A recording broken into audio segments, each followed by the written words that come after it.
Welcome to Let Me Fix This. Enjoy the video. In this video, I will show how to get Gold Anime Vanguard, easy method. Start by tracking spawn windows and save resources for priority pulls during those windows. Focus on dailies, event rewards, and targeted farming routes to build currency fast. Use conservative pulls on banners with higher drop rates and trade duplicates when possible. Keep consistent play sessions and adjust based on banner changes to maximize your Gold Anime Vanguard chances.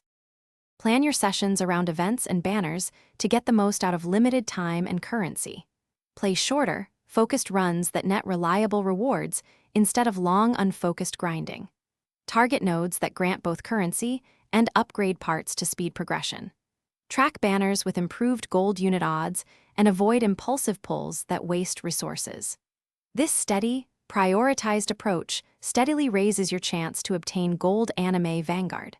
Keep a simple budget for in-game currency and treats so you never pull without a plan. Convert duplicate units into materials or tickets to stretch every pull farther and avoid regret.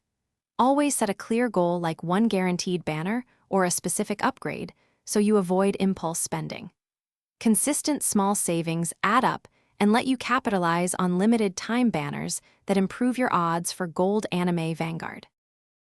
Thanks for watching. If you found this helpful, don't forget to like and subscribe.